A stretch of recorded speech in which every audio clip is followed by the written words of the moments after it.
to God. Welcome back to your way happy Bible study on CUBN. Uh, you guys enjoying the study? I love to go through this. Every time I go through it, I learn more things.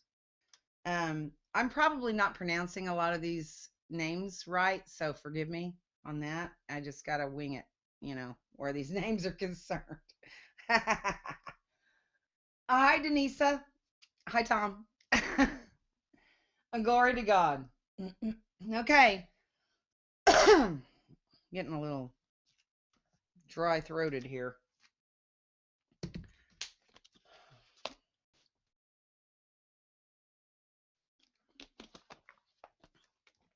Okay. Let's get back into our study. We are in Genesis chapter 36, and we're starting again at verse 34. And Jobab died. Sounds like Jobab, doesn't it? And Jobab died, and Husham of the land of Timani reigned in his stead. And Husham died, and Hadad, the son of Bedad, who smote Midian in the field of Moab, reigned in his stead. And the name of his city was Avith.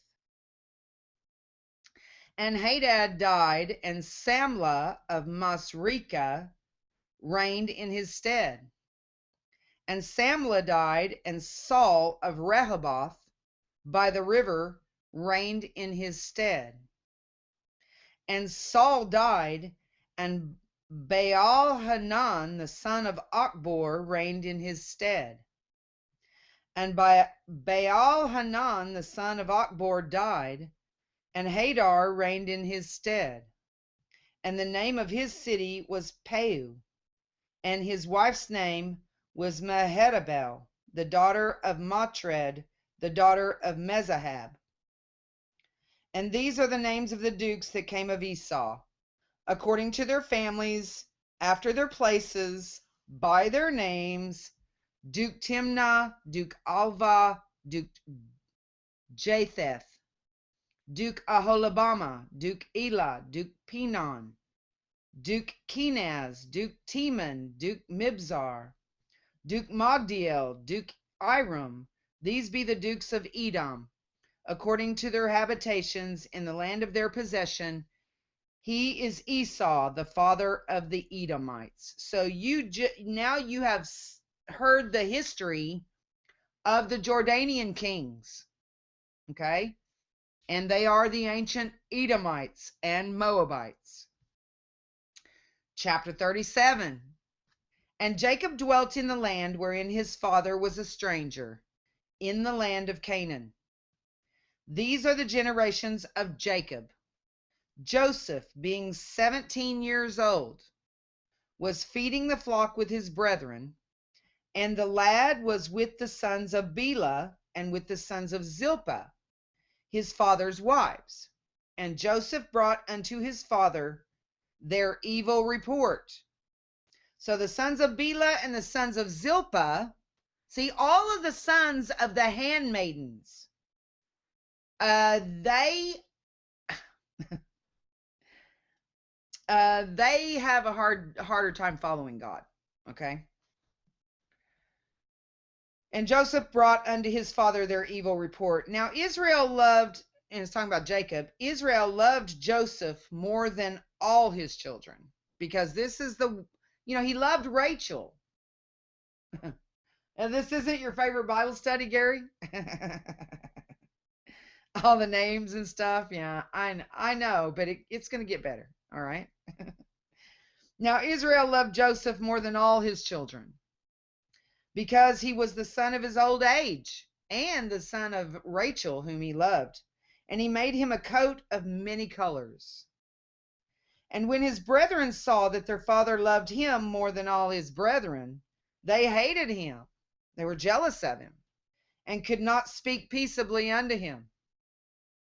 And Joseph dreamed a dream, and he told it his brethren, and they hated him yet the more. And he said unto them, Hear, I pray you, this dream which I have dreamed. For behold, we were binding sheaves in the field, and lo, my sheaf arose, and also stood upright. And behold, your sheaves stood round about, and made obeisance to my sheaf. In other words, he's saying, your sheaves bowed down to my sheaf. I mean, he had to know that was really not going to go over well, but maybe he didn't. It's all written, okay? Joseph had no more control over whether or not he told this dream than anybody else whose lives is written, which is all of us. In verse 8, and his brethren said to him, shalt thou indeed reign over us? Or shalt thou indeed have dominion over us? And they hated him yet the more for his dreams and for his words. Wow.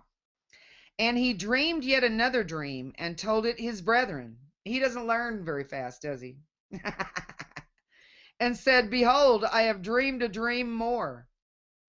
And behold, the sun and the moon and the 11 stars made obeisance to me.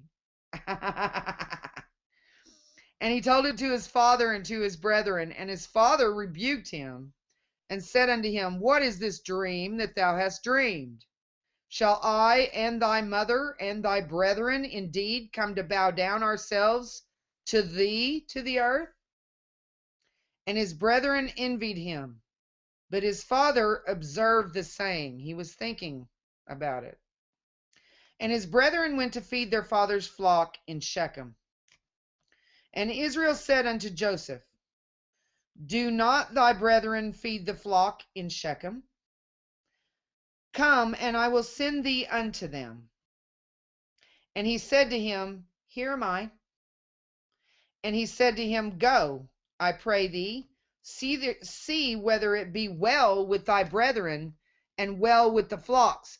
Now see, Jacob, who is now Israel, he kind of fosters this hatred against Joseph by using Joseph as a spy to spy on his brethren, okay? And bring me word again. So he sent him out of the vale of Hebron, and he came to Shechem. And a certain man found him, and behold, he was wandering in the field. And the man asked him, saying, what seekest thou? And he said, I seek my brethren. Tell me, I pray thee, where they feed their flocks. And the man said, they are departed hence. They are departed from here, in other words. For I heard them say, let us go to Dothan. And Joseph went after his brethren and found them in Dothan. And when they saw him afar off, even before he came near unto them, they conspired against him to slay him. And they said one to another, behold, this dreamer cometh. Come now, therefore, and let us slay him, and cast him into some pit, and we will say some evil beast hath devoured him, and we shall see what will become of his dreams. And Reuben heard it, and he delivered him out of their hands, and said, let us not kill him. And Reuben said unto them, shed no blood, but cast him into this pit that is in the wilderness, and lay no hand upon him, that he might rid him out of their hands, to deliver him to his father again. And it came to pass, when Joseph was come unto his brethren, that they stripped Joseph out of his coat of many colors that was on him. And they took him and cast him into a pit. And the pit was empty, there was no water in it. And they sat down to eat bread. And they lifted up their eyes and looked, and behold, a company of Ishmaelites came from Gilead with their camels, bearing spicery and balm and myrrh, going to carry it down to Egypt. And Judah said unto his brethren, what profit is it if we slay our brother and conceal his blood? Come, and let us sell him to the Ishmaelites, and let not our hand be upon him, for he is our brother and our flesh. And his brethren were content. So they would have killed him had Reuben and Judah not intervened. In verse 28 of Genesis chapter 37, then there passed by Midianites, merchantmen, and they drew and lifted up Joseph out of the pit, and sold Joseph to the Ishmaelites for 20 pieces of silver. And they brought Joseph into Egypt. This is a prophecy of Joseph's life is a reflection of the Messiah. Okay? And I'll try to point these things out as I see them. He was sold and betrayed by his brethren for pieces of silver, just like the Messiah.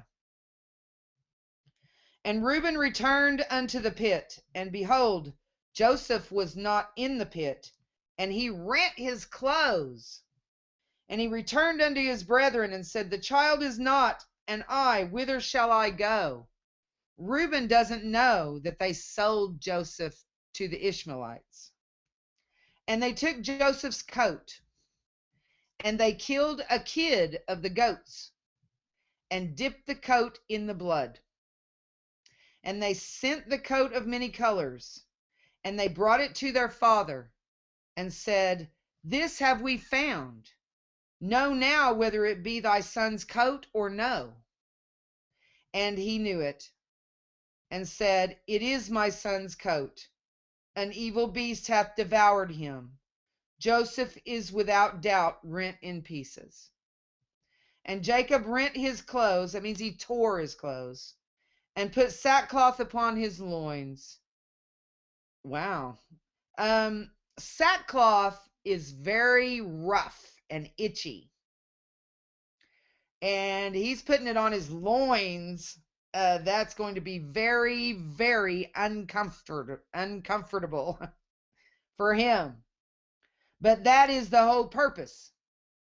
When you do the sackcloth and ashes, you put on sackcloth when you're mourning because you don't want to be comfortable. You don't want to be comforted when you're mourning. So they put on something that would make them terribly uncomfortable, which was the sackcloth. And they would take the ashes from a fire that had been from the previous day and just put them on his head. He just bathed himself in those ashes. So Jacob rent his clothes and put sackcloth upon his loins. That's harsh, okay? That's a very harsh area to put sackcloth on. But he was not going to be comforted in any way, shape, or form. He was just devastated. And mourned for his son many days. And all his sons and all his daughters rose up to comfort him, but he refused to be comforted. And he said, for I will go down into the grave unto my son mourning. Thus his father wept for him. In verse 36 of Genesis 37.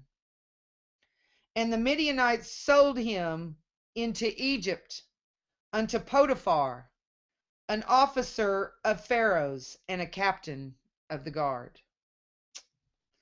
Wow. Let's go straight on into chapter 38. Hi, Greg. It's great to see you. And it came to pass at that time that Judah went down from his brethren and turned in to a certain Adullamite, whose name was Hira. And Judah saw there a daughter of a certain Canaanite, whose name was Shua. And he took her and went in unto her. And she conceived and bare a son, and he called his name Okay. And she conceived again and bare a son, and she called his name Onan. And she yet again conceived and bare a son, and called his name Shelah. And he was at Chazib when she bare him. And Judah took a wife for his firstborn, whose name was Tamar. And Judah's firstborn, was wicked in the sight of the Lord. Wow. And the Lord slew him. The Lord slew him. And Judah said unto Onan, Go in unto thy brother's wife, and marry her, and raise up seed to thy brother. And Onan knew that the seed should not be his. And it came to pass, when he went in unto his brother's wife, that he spilled it on the ground, lest that he should give seed to his brother. Okay. And the thing which he did displeased the Lord. Wherefore he slew him also. So the Lord slew Judah's first two sons. Then said Judah to Tamar his daughter-in-law, Remain a widow at thy father's house, till Shelah my son be grown. For he said, Lest peradventure he die also, as his brethren did. And Tamar went and dwelt in her father's house. See, Judah's not thinking, well, my sons were wicked and the Lord slew them. He's thinking Tamar is bad luck, is what he's thinking. He's thinking, okay, she's married two of my sons who have now died. He did not want to give her to his third son. He was afraid that something would happen to his third son, and that it was, he didn't want to consider that his own sons were the problem rather than Tamar. He just wanted to blame Tamar. In verse 12, and in process of time, the daughter of Shua, Judah's wife, died, and Judah was comforted and went up unto his sheep shearers to Timnath, he and his friend Hira the Adulamite. And it was told Tamar, saying, Behold, thy father-in-law goeth up to Timnath to shear his sheep. And she put her widow's garments off from her, and covered her with a veil, and wrapped herself, and sat in an open place, which is by the way to Timnath. For she saw that Shelah was grown, and she was not given unto him to wife. When Judah saw her, he thought her to be an harlot, because she had covered her face. And he turned unto her by the way, and said, Go to, I pray thee, let me come in unto thee. For he knew not that she was his daughter-in-law. And she said, What wilt thou give me that thou mayest come in unto me? And he said, I will send thee a kid from the flock. And she said, Wilt thou give me a pledge till thou send it? And he said, What pledge shall I give thee? And she said, Thy signet and thy bracelets and thy staff that is in thine hand. And he gave it her, and came in unto her, and she conceived by him. And she arose and went away, and laid by her veil from her, and put on the garments of her widowhood again. And Judah sent the kid by the hand of his friend, the Adulamite, to receive his pledge from the woman's hand, but he found her not. Then he asked the men of that place, saying, Where is the harlot that was openly by the wayside? And they said, There was no harlot in this place. And he returned to Judah and said, I cannot find her. And also the men of the place said that there was no harlot in this place. And Judah said, Let her take it to her, lest we be shamed. Behold, I sent this kid, and thou hast not found her. And it came to pass about 3 months after, that it was told Judah, saying, Tamar thy daughter-in-law hath played the harlot. And also, behold, she is with child by whoredom. Oh, okay. We're going to take a real quick break, and we'll come back and start again at verse 24 right after this.